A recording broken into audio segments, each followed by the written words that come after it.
Good morning students. तो आज हम करने वाले हैं क्लास 9 मैथमेटिक्स का chapter number 6 lines and angles के इम्पॉर्टेंट क्वेश्चन आंसर्स डिस्कस। ये इस इम्पॉर्टेंट क्वेश्चन एंड आंसर्स का पार्ट नंबर 1 है, जिसमें हम मेजरली सिर्फ 1 मार्कर्स ही डिस्कस करेंगे। ठीक है, नेक्स्ट वीडियो में हम इसी के आगे वाले क्वेश्चन से शॉर्ट आंसर्स समझेंगे। ठीक है, अभी हम 1 मार्कर्स पे आते हैं। तो हमारा फर्स्ट क्वेश्चन है,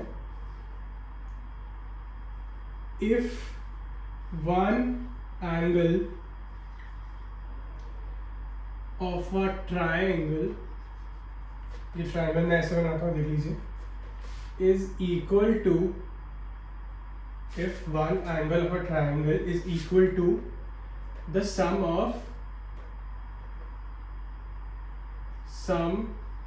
of other two angles, then the triangle is।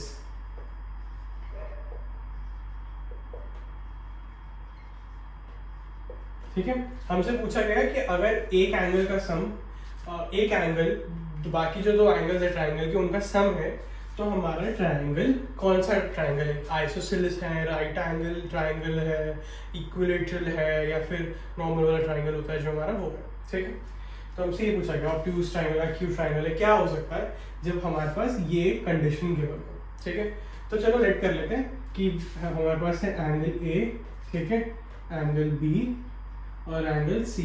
ठीक है, जिसके अंदर हम ये लिख सकते हैं ना कि angle A is equals to angle B plus angle C है, लिखा हुआ है ना, sum of other two angles is equal to one angle. ठीक है, और हमें ये पता है बाय थ्योरम 6.7 कि angle A plus angle B plus angle C is equals to 180 degree. जो ट्रायंगल के अंदर वाले एंगल्स होते हैं उनका सम 180 डिग्री होता है। ठीक है, हमें ये भी पता है। तो अब हम क्यों ना ये इन दो को अपने पास रख के समझे, क्यों ना हम ये एंगल बी प्लस सी की वैल्यू इसके अंदर सब्स्टिट्यूट कर दें, है ना। एंगल बी प्लस सी की वैल्यू को हम इधर से सब्स्टिट्यूट कर दें, तो ये क्या हो जाएगा, angle A plus angle A is equals to 180 degree, 2 times angle A equals to 180 degree, तो एंगल ए हो जाएगा 90 डिग्री।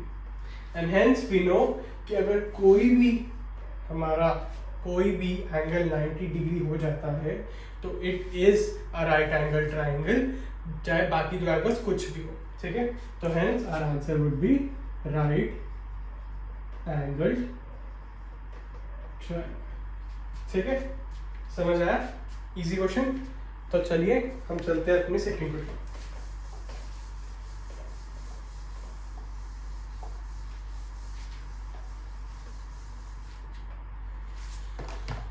ठीक है, तो हमारा सेकंड क्वेश्चन है, एन एक्सटीरियर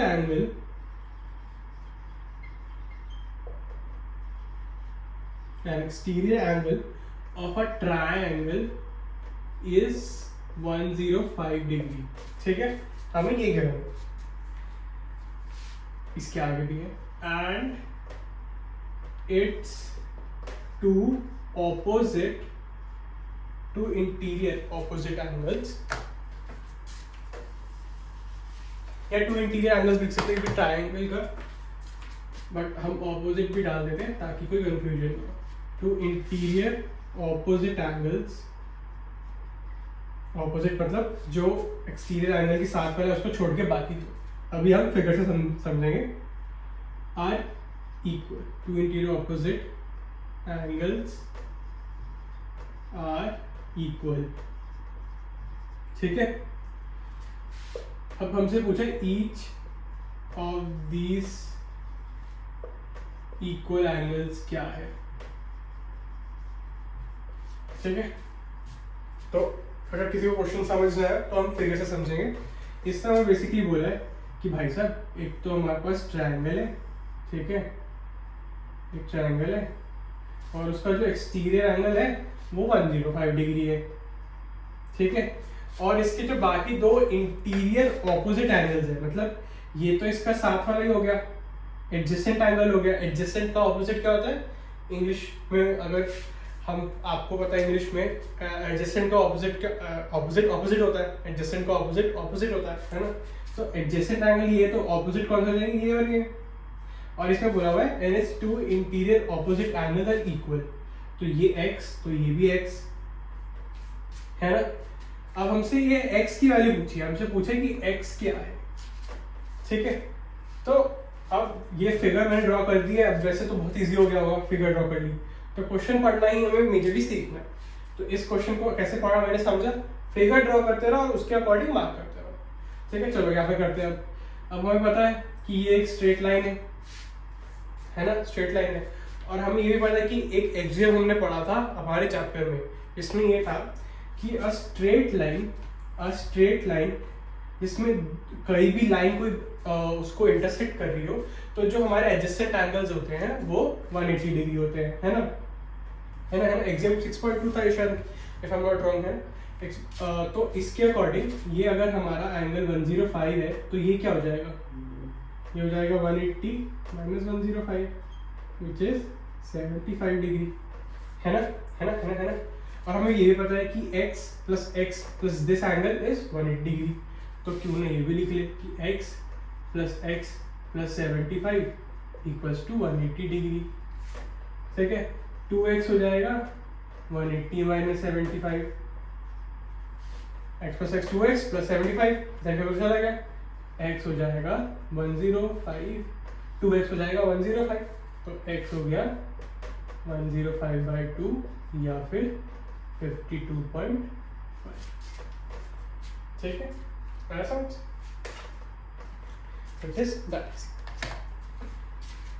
चलो नेक्स्ट क्वेश्चन पे चलते हैं। ये 1 मार्कर से जिसको तो इस पर थोड़ा टाइम कम लगाने की कोशिश करेंगे और जल्दी कंप्लीट करेंगे। ओके, हमारा थर्ड क्वेश्चन है कि ठीक है, ये वाला क्वेश्चन ट्राई भी करना वीडियो पॉज करके। If one of the angles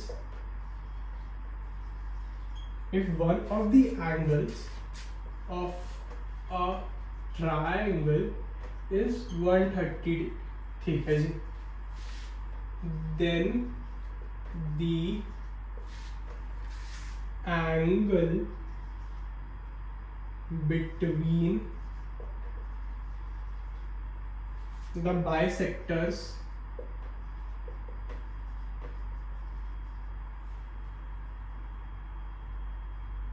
of other two angles can be what, ठीक है। अब एक बार ये तो वीडियो पॉज करके खुद ट्राई करने की कोशिश करो कुछ, ठीक है। मैंने लिख दिया, और अब अगर नहीं हो पाया या सॉल्व हो गया उसको वेरीफाई करने के लिए हम अब आंसर करें, ठीक है। वीडियो पॉज कर ली थी, अब प्ले कर दिए, तो अब आंसर करते हैं, ठीक है। तो अब सबसे पहले क्या करेंगे, हमें पता है कि ये है हमारा ट्रायंगल का क्वेश्चन, तब इसमें ट्रायंगल बनेगा। स्टेप बाय स्टेप आराम से क्वेश्चन पढ़ेंगे और उसके साथ साथ चलेंगे, ठीक है। इसमें हमें पहले तो हमने देख लिया one of the angles of a triangle is 130। अब आप लोगों को ये पता चल चुका है कि एक ऑब्ट्यूज ट्रायंगल है क्योंकि 130 डिग्री का एंगल है, तो उसको थोड़ा विजुअलाइज करने के लिए उसी अकॉर्डिंग ट्रायंगल बनाएंगे, ठीक है। कई बच्चे ना ये गलती करते हैं कि अगर कोई भी ट्रायंगल बना रहा हो ना, चाहे वो ठीक करेंगे बट वो ऐसा वाला ट्रायंगल बना देंगे हर बार, ठीक है। और उसमें इधर ही लिख देंगे 130 डिग्री, तो चाहे वो हमसे रिलेट कर रहे हैं बट थोड़ा विजुअली गलत हो जाता है, तो फिर वो ना माइंड प्रिपेयर नहीं हो पाता। तो कोशिश करो कि थोड़ा विजुअली उसी अकॉर्डिंग बनाओ जिस तरीके से क्वेश्चन गिव, ठीक है। तो ये हमें ट्रायंगल गिवन है, ये पता है 130 डिग्री है, ठीक है। अब हमें क्या बोला गया है कि then the angle between the bisectors of other two angles can, ठीक है। तो जब मैंने ये क्वेश्चन पढ़ा तो मैंने सोचा कि मैं इसको थोड़ा और अच्छे से बनाऊंगा, मैंने इसको ऐसे बनाया, ठीक है। ये हमारा 130 डिग्री, ओके। अब मुझे बोला गया है then the angle between the bisectors of other two angles can be, ठीक है। then the angle between the bisectors of other two angles can be, मतलब जो दो अदर एंगल्स है, मतलब हमारा ये भाई साहब और ये भाई साहब कि जो बाइसेक्टर्स है, हमारे बाइसेक्टर्स क्या होते हैं, जो एक एंगल को हाफ में कट कर देगा। बाइसेक्टर, बाइसेक्टर मतलब हाफ में सेक्टर कर दिया, हाफ में कट कर दिया, है ना। तो बाइसेक्टर का मतलब हो जाएगा कि मैंने यहाँ से एक बाइसेक्टर ड्रॉ कर दिया, ठीक है। बाइसेक्टर ये एंगल और ये एंगल इक्वल हो जाएंगे, ठीक है। इसको x लिख लेते हैं, इसको भी x लिख लेते हैं, ठीक है। और इस एंगल का भी बाइसेक्टर आएगा, इसको y लिख लेते हैं, इसको भी y लिख लेते हैं, ठीक है, कोई दिक्कत नहीं है। Angle between the bisectors of other two angles can be, मतलब देन द एंगल बिटवीन, मतलब ये बाइसेक्टर और ये बाइसेक्टर के बीच वाला एंगल, के बीच वाला एंगल क्या होगा। तो ये क्वेश्चन है, इतना हमें समझ आ गया, ठीक है। ये क्वेश्चन आया, कैसे बनाया मैंने इसको, स्टेप बाय स्टेप क्वेश्चन को देख के डरो मत, उस क्वेश्चन को अकॉर्डिंग बना, बाइसेक्टर्स ऑफ क्या है क्या नहीं। अब ये हमने बना लिया, ठीक है। चलो ठीक है, अब हमें ये पता है, अब हमें ये पता है कि इस एंगल, ये ए, ये बी, ये सी, ठीक है।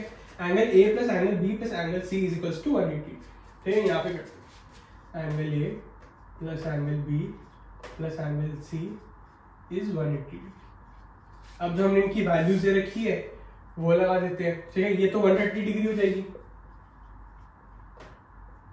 ठीक है। एंगल बी क्या होगा, x प्लस एक्स 2x, और angle y, y plus y 2y equals to 180 degree, ठीक है, ठीक है। अब यहाँ से 2x प्लस 2y की वैल्यू ले लेते हैं, 2x प्लस 2y क्या हो जाएगा, 180 माइनस 130, 50 डिग्री, ठीक है। अब यहाँ पे 2 कॉमन ले लेते हैं, 2x plus y equals to 50, x plus y हो गया 25। चलो ठीक है, ठीक है, ठीक है। चलो अब इसको ना जरा ओ, ठीक है। हमें एंगल BOC निकालना है, ठीक है, एंगल BOC, ठीक है। चलो अब हमें ये पता है कि जो हमारा ये एंगल है, जो हमारा x है और जो ये y है ना, x प्लस वाई का वैल्यू पता है हमें, पर ये नहीं पता कि x की वैल्यू क्या y की वैल्यू, ठीक है। क्यों ना हम इसको, मुझे चीज बताओ, जो ये ट्राइंगल हमारा बना है BOC, जो हमारा ट्राइंगल BOC है, उसके अंदर वाले एंगल्स का भी सम 180 डिग्री होगा। इसका मतलब x plus y plus angle BOC will also be equal to 180 degree. सही बात है ना। इस एंगल का सम सिर्फ इस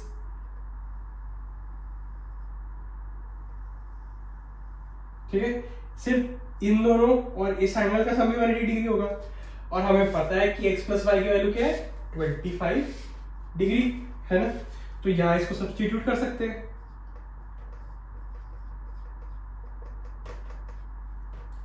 और फ्रेंड्स अब ये हो ही गया है, तो हम इसको फाइनली सॉल्व कर देंगे और हमारा आंसर आ जाएगा 155 डिग्री, ठीक है। आगे समझ, आगे समझ, एक बार फिर से देख लो इसको, अगर नहीं समझ आए क्वेश्चन पढ़ना है बस, और उसके अकॉर्डिंग फिगर ड्रॉ करनी है, फिर खुद ब खुद सब सॉल्व हो जाता है, ठीक है।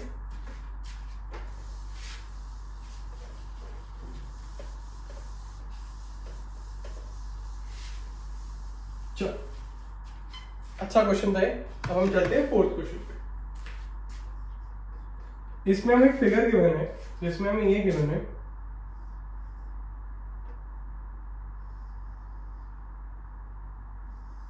ठीक है, ये वाला जल्दी से करेंगे।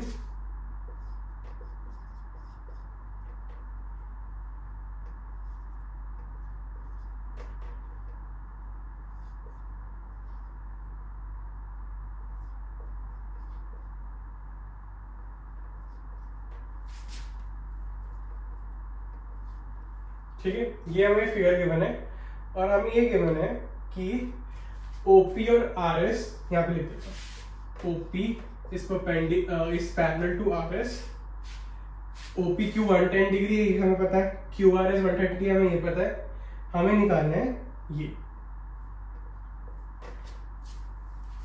ठीक है, ठीक है, हमें निकालना है ये। हमें पता है कि ओपी पैरेलल है आरएस से, मतलब ये और ये पैरेलल है।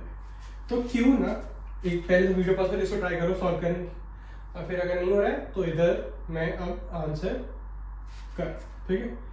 अब हम क्या करेंगे, ओपी की जो लाइन है, ओपी लाइन है ना, यहाँ पे सेगमेंट भी कह सकते हो, लाइन कह सकते हो, क्यों ना इसको थोड़ा सा एक्सटेंड कर। हम क्या करेंगे, इसको एक्सटेंड, ठीक है, इसको एक्सटेंड कर दी और यहाँ तक खींच दी, टी तक खींच दी मान लो, ठीक है। तो अब ये OPT will be parallel to RS, है ना, OPT will be parallel to RS, OPT line है जो हमारी, है ना, line OPT will be parallel to RS line, है ना। अगर ये इसके पैरेलल हुई तो अकॉर्डिंग टू इंटीरियर एंगल्स जो हमारे होते हैं, इसका और इसका सम 180 डिग्री हो जाएगा, है ना। इसको हम क्या लेके एम ले लेते हैं, ठीक है, एम। तो एंगल RMT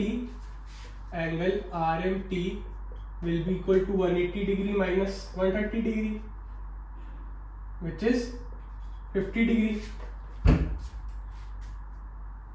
ठीक है ना, सही बात है ना। Angle RMT will be equal to 180 degree minus 130 degree 50 degree, ये 50 डिग्री हो जाएगा, है ना। इस एंगल इस एंगल का सम 180 डिग्री होता है ना। इंटीरियर एंगल्स जो हमने किया था, ऑल्टेरियर इंटीरियर एंगल्स इक्वल होते हैं, और जो इंटीरियर एंगल्स होते हैं हमारे इंटीरियर एंगल्स, वो सारे उनका सम 180 डिग्री होता है, ठीक है, जब पैरेलल है तो, क्योंकि ये दोनों पैरेलल है। अब अगर ये 50 डिग्री है ना, ये 50 डिग्री है तो हमारा ये भी 50 डिग्री हो जाएगा, वर्टिकली ऑपोजिट एंगल्स, है ना। तो angle PMQ will be equal to angle RMT will be equal to 50 degree vertically opposite angles, ठीक है, ठीक है। और हमें पता है कि ये angle OPQ will be equal to 180 degree minus 110 degree. क्यों? क्योंकि ये एक लाइन है, और हमें पता है कि हमारे एक्सियम 6.2 से जब एक लाइन के ऊपर कोई भी इंटरसेक्ट करती है लाइन, तो उसके जो एडजेसेंट एंगल्स होते हैं उनका सम 180 डिग्री होता है। तो अगर ये 110 है तो ये 70 हो जाएगा, 70 हो गया, ठीक है। अब अगर ये 70 है, ये 50 है, और ये हमारा एक ट्राइंगल बन चुका है, तो अगर ये हमारा एक ट्राइंगल बन चुका है तो इसका मतलब कि ये हो जाएगा 180 डिग्री एंगल जो हमें निकालना है PQR will be equal to 180 degree minus 70 minus 50, ये और ये which will be equal to 60 degree, ठीक है, समझ आ गया। तो this is how you can solve the question, okay, चलो, ठीक है। So let's move on to next question। ये नोट डाउन कर लेना वीडियो पॉज करके आराम से, और अगर नहीं समझ आए तो वापस एक बार इसको देखिए, ठीक है। चलो नेक्स्ट 1 मार्कर्स का आखिरी क्वेश्चन, इस पार्ट का आखिरी क्वेश्चन इजी है बहुत। इसमें क्या बनना है कि जो एंगल्स है ट्राइंगल के वो 2:3:4 में है, ठीक है। इसमें हमसे पूछा गया कि स्मॉलेस्ट एंगल की वैल्यू निकालो, ठीक है, स्मॉलेस्ट एंगल की वैल्यू निकालो। स्मॉलेस्ट एंगल ये वाला आ जाएगा क्योंकि इसकी रेशो से कम है ना, है ना, ठीक है। तो क्यों ना हम इनको क्या करते हैं, हमें पता है कि इनको हम एक ये क्वेश्चन कैसे सॉल्व करते हैं, तो आता है ना रेशियो में, इनको x से मल्टीप्लाई कर लेंगे, ठीक है। रेशियो में तो कुछ ना कुछ होगा, इनसे x से मल्टीप्लाई कर लेंगे। हमें पता है कि 2x plus 3x plus 4x equals to 180 degree, ये हो जाएगा 9x is equals to 180 degree, x हो जाएगा 20 डिग्री, और स्मॉलेस्ट एंगल हमारा 2x है, तो 2x हो जाएगा 40 degree. This will be our answer, ठीक है। तो इस वीडियो का इस part important question and answers का पार्ट में नहीं कंप्लीट होता है, जिसमें हमने 1 मार्कर्स मेजरली सारे डिस्कस कर लिए जो आ सकते हैं। हम नेक्स्ट पार्ट में अपने शॉर्ट आंसर डिस्कस करेंगे। तो पढ़ते रहिए, वीडियो को अच्छे से देख लीजिए और बाकी वीडियोस को भी अच्छे से देखिए। Okay, thank you.